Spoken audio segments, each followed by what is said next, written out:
নমস্কার বন্ধুরা, দীপালিস কিচেনে আরও একটি নতুন পর্বে আপনাদের সকলকে স্বাগত জানাচ্ছি। চলে এসেছি আবারও একটি ভিডিও নিয়ে। বন্ধুরা, চায়ের জল বসিয়ে দিয়েই কিন্তু চা হতে হতেই এই বিস্কুটের রেসিপিটি আপনারা বানিয়ে নিতে পারবেন চটজলদি। তো পুরো ভিডিওটি দেখার অনুরোধ করছি। আশা করছি ভিডিওটি আপনাদের ভীষণ ভালো লাগবে। তো বন্ধুরা, এই রেসিপিটি আমি বানাবো, তার জন্য 2 কাপ আটা নিচ্ছি। আর 2 কাপ আটার মধ্যে হাফ কাপ সুজি নিচ্ছি। তো বন্ধুরা, পরিমাণটা ঠিক দিতে হবে এটি বানানোর জন্য। আর এটি খেতেও কিন্তু ভীষণ সুস্বাদু হয় বন্ধুরা। আর 1 চা চামচ বা স্বাদ অনুসারে লবণ দিলাম। এবার এই সমস্ত উপকরণ বেশ ভালোভাবে হাত দিয়ে মিশিয়ে নেব। এই রান্নাটি খুবই সহজে চটজলদি হয়ে যায়। বাড়িতে অতিথি আসলে ঝটপট এই রেসিপিটি বানিয়ে দিতে পারবেন। ছোট থেকে বড় সকলে কিন্তু খুব পছন্দ করবে। তো সমস্ত গুঁড়ো উপকরণ মিশিয়ে নেওয়ার পরে এখানে ঘি নিয়েছি। তো 4 টেবিল চামচ ঘি আমি এর মধ্যে মিশিয়ে দিচ্ছি। তো বন্ধুরা, ঘিয়ের পরিবর্তে আপনারা তেলও দিতে পারেন, তবে ঘি দিলে এর স্বাদটাও খুব সুন্দর হয় আর গন্ধটাও খুব সুন্দর আসে। আর এই বিস্কুটটি ভীষণ খাস্তা হয় ঘি দেওয়ার জন্য, যার কারণে আমি ঘি দিলাম। এবার হাত দিয়ে বেশ ভালোভাবে কিছুক্ষণ সময় নিয়ে মেখে নিতে হবে। পরোটা বা লুচি ভাজার সময় আমরা আটা বা ময়দাতে যেরকম ময়ান দিই, ঠিক সেভাবে ময়ান দিয়ে মেখে নিতে হবে।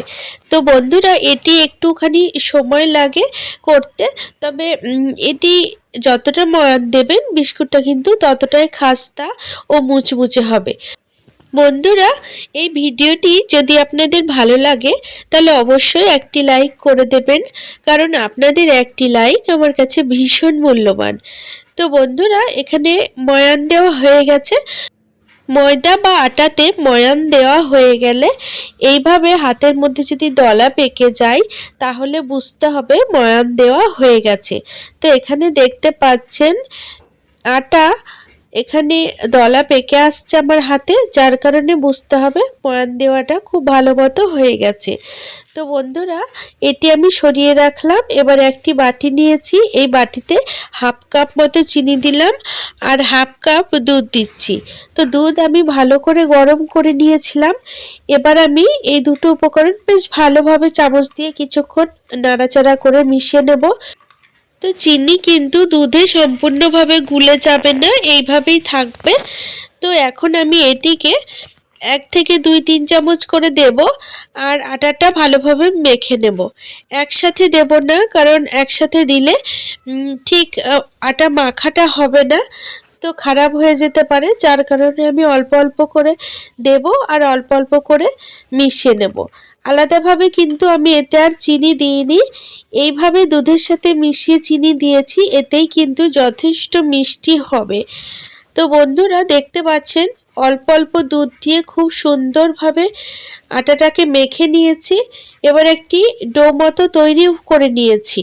এবার এটিকে কিছুক্ষণ বেশ ভালোভাবে হাত দিয়ে মেখে নিতে হবে। তো বন্ধুরা, এই ভিডিওটি যদি ভালো লাগে অবশ্যই আমার সাথে থাকার জন্য চ্যানেল সাবস্ক্রাইব করে বেল নোটিফিকেশনটা অন করে রাখবেন। তাতে আমি যখনই নতুন ভিডিওর আপলোড দেব তার নোটিফিকেশন আপনারা সকলের প্রথমে পেয়ে যাবেন। আর ভিডিওগুলো কিন্তু আপনারা আপনাদের সময় সুযোগ বুঝে দেখে নিতে পারবেন।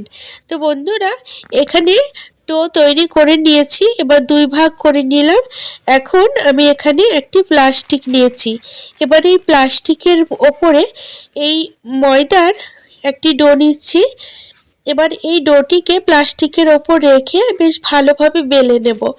তো বন্ধুরা, এটি যদি চান আপনারা রুটি ভাজার চাকি বেলনাতে বেলবেন, সেক্ষেত্রে কিন্তু একটু অসুবিধা হতে পারে।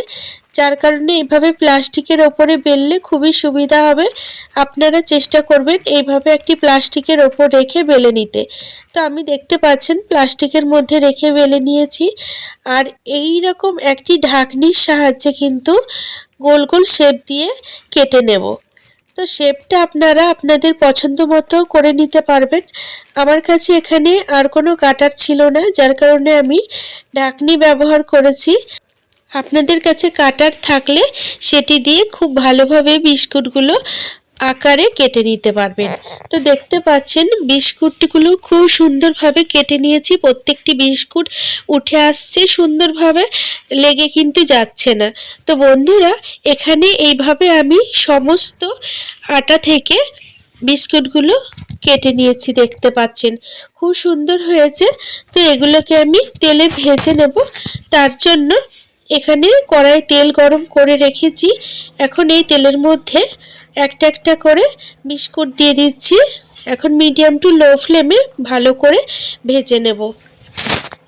বাড়িতে অতিথি আসলে, আমাদের ঘরে কিছু না থাকলে, তখন ঝটপট এই রেসিপিটা আপনারা বানিয়ে দিতে পারবেন। তার সাথে চা করে দিলে কিন্তু অতিথিরা ভীষণ খুশি হবে। এই বিস্কুটটি খেতে যতটা খাস্তা হয় ততটাই কিন্তু সুস্বাদু হয়। ছোটরা যেমন এই বিস্কুটটা খেতে পছন্দ করে, পাশাপাশি বড়রাও কিন্তু খুব পছন্দ করবে, আমি 100% নিশ্চিত করে বলতে পারি। তো বন্ধুরা, দেখতে পাচ্ছেন বিস্কুটগুলো কতটা ফুলে গেছে, আর কালারটাও কিন্তু একদম চেঞ্জ হয়ে গেছে। তার মানে বিস্কুটগুলো ভাজা হয়ে গেছে। এখন আমি একটি পাত্রে তুলে নিচ্ছি, আর বাকি বিস্কুটগুলোও ঠিক একইভাবে ভেজে নেব। তো বন্ধুরা দেখুন, এখন গরম গরম আছে। এটি ঠান্ডা হলে কিন্তু আরও মুচমুচে ও খাস্তা হয়ে যায়। তো এইভাবে আপনারা বিস্কুট একদিন বাড়িতে বানিয়ে দেখবেন, ভীষণই ভালো লাগবে খেতে। এটি বানানো যতটা সহজ, বানাতে কিন্তু খুবই অল্প উপকরণ লাগে। আর 2 কাপ আটা দিয়ে যে এত সুন্দর বিস্কুট তৈরি হয়, সেটি আপনারা বাড়িতে তৈরি করলে অবশ্যই বুঝতে পারবেন।